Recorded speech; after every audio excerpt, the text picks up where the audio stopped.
Talvez o problema da sua vida financeira não seja apenas o quanto você ganha. Talvez seja o modo como você vive, o modo como deseja, o modo como reage, o modo como tenta se sentir valioso. Já percebeu como algumas pessoas até ganham bem, mas vivem sempre sufocadas, ansiosas, apertadas, correndo atrás de algo que nunca parece suficiente? E se eu te dissesse que Sêneca já enxergava esse tipo de ruína séculos atrás? Para ele, a pobreza mais perigosa nem sempre está na falta de dinheiro. Às vezes, ela está na alma, que nunca aprendeu a se governar.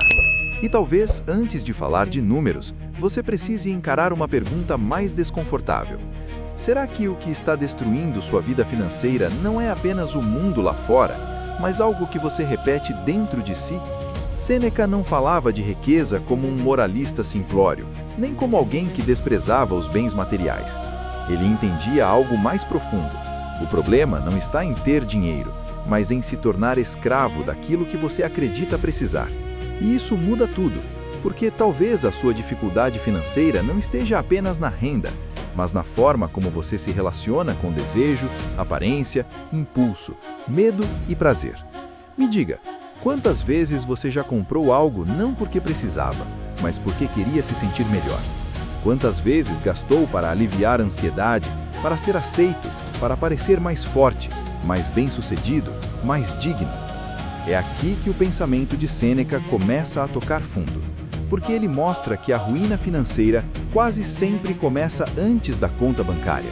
Ela começa no modo como você foi educado a desejar. A primeira coisa que pode arruinar sua vida financeira, segundo essa lógica, é viver para impressionar. E eu quero que você pense nisso com honestidade. Quanto do que você gasta hoje tem realmente a ver com necessidade, utilidade ou paz? E quanto tem a ver com imagem, com comparação, com medo de parecer pequeno? Sêneca criticava a vida guiada pela opinião alheia porque sabia que quem tenta sustentar valor com aparência se torna escravo de um público que nunca se satisfaz. Você já sentiu isso? Aquela sensação de que precisa mostrar alguma coisa para ser respeitado? De que precisa ter certos sinais externos para se sentir alguém? Esse caminho é perigoso, porque quando você compra a imagem demais, vende liberdade sem perceber. E talvez sua vida financeira esteja sofrendo menos por falta de dinheiro e mais por excesso de plateia dentro da sua cabeça. A segunda coisa é não dominar os próprios impulsos. Sêneca insistia que quem não governa a si mesmo jamais será verdadeiramente livre. E isso vale totalmente para o dinheiro, porque a impulsividade é uma forma cara de escravidão. Você já percebeu como o impulso cria urgência? Como ele faz parecer que você precisa daquilo agora, que aquilo vai resolver, aliviar, compensar, preencher, mas quase sempre o que ele entrega depois é arrependimento, peso e desorganização. E o mais cruel é que a impulsividade nem sempre parece descontrole bruto. Às vezes ela aparece de forma sofisticada. Eu mereço, é só dessa vez, depois eu compenso, eu trabalho tanto. E assim, pouco a pouco, sua paz financeira vai sendo corroída por pequenos atos que pareciam inofensivos. Sêneca diria que quem não cria distância entre desejo e ação sempre termina obedecendo ao que sente no momento e pagando por isso depois. A terceira coisa que destrói a vida financeira é confundir desejo com necessidade. E aqui está uma armadilha muito moderna. O mercado inteiro trabalha para embaralhar essas duas coisas dentro de você. Faz parecer que tudo é urgente, tudo é essencial, tudo é parte da vida que você merece. Mas Sêneca ensinava que grande parte do sofrimento humano nasce do desejo sem medida. Não é que você tenha pouco, é que foi convencido a achar insuficiente aquilo que antes bastava. Já reparou como quanto mais desejos artificiais você acumula, mais pobre você se sente, mesmo tendo coisas? Porque a mente que transforma tudo em necessidade nunca descansa. E talvez o seu dinheiro não esteja sumindo apenas em grandes erros, mas em pequenas exigências emocionais que foram se disfarçando de necessidade até virarem estilo de vida. Sêneca diria que quem não cria distância entre desejo e ação sempre termina obedecendo ao que sente no momento e pagando por isso depois. A quarta coisa que destrói a vida financeira é depender de luxo para sentir valor. E isso é mais profundo do que parece, Porque não estamos falando apenas de gostar de conforto ou beleza, estamos falando de precisar de sinais externos para sustentar a própria autoestima.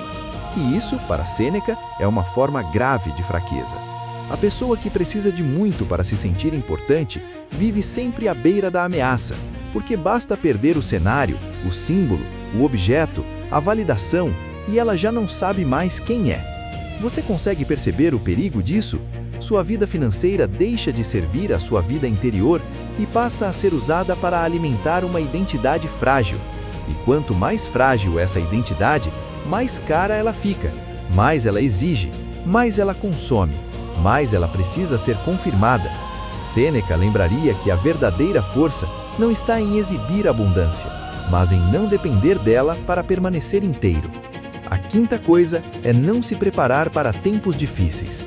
E esse ponto é decisivo, porque muita gente vive como se a estabilidade atual fosse permanente, como se crise, perda, mudança, doença, desemprego, ruptura ou queda fossem sempre problemas dos outros.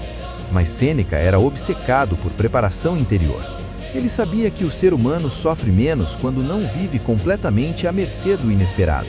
E isso vale muito para o dinheiro. Você tem reserva? Tem margem? Tem sobriedade?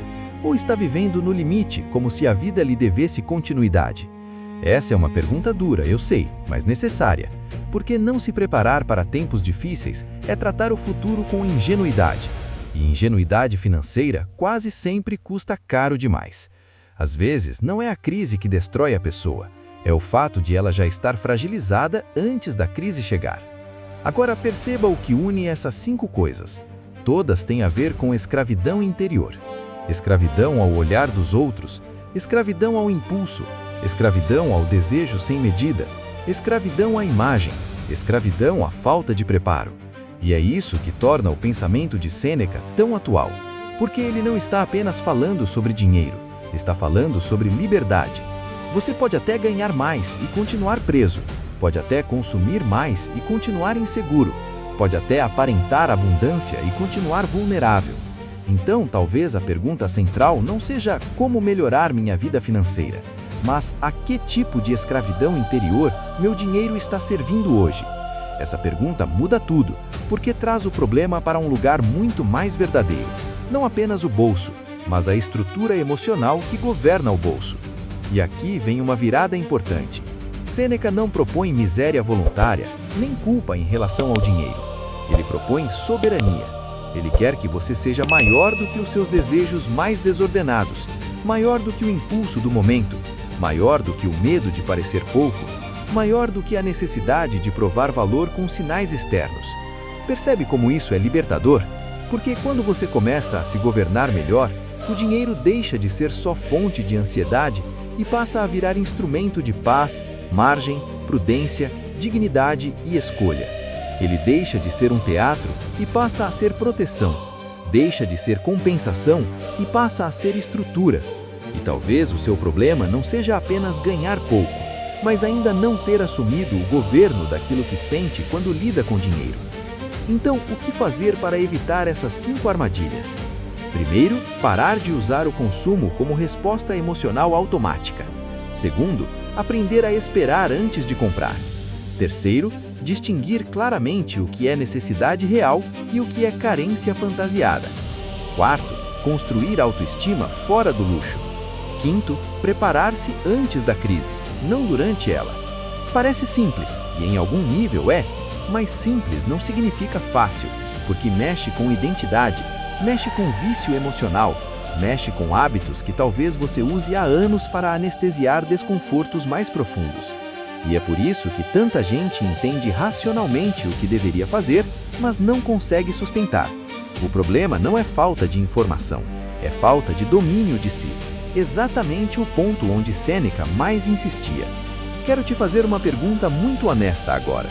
Quando você pensa no dinheiro, o que aparece primeiro em você? Clareza ou ansiedade? Estratégia ou impulso? Paz ou comparação?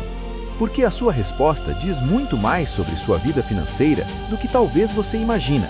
Se o dinheiro ativa desespero, compensação, vaidade, medo ou urgência, ele provavelmente está entrando numa estrutura emocional já fragilizada. E isso significa que o trabalho não é apenas financeiro, é também filosófico, psicológico, interior. Sêneca diria que não adianta aumentar o fluxo externo se o recipiente interno continua rachado. Não adianta pôr mais dentro de uma vida que ainda não aprendeu a conter, escolher, limitar e preservar. A questão não é só ganhar mais, é deixar de desperdiçar a própria liberdade. No fim, talvez a maior lição de Sêneca seja esta: a vida financeira saudável nasce menos da renda e mais da relação que você constrói com desejo, limite, aparência, impulso e preparo. Porque quem não se governa financeiramente, quase sempre está sendo governado por algo mais: medo, vaidade, ansiedade, carência, comparação. E agora a pergunta final deixa de ser genérica. Ela fica íntima. Qual dessas 5 coisas está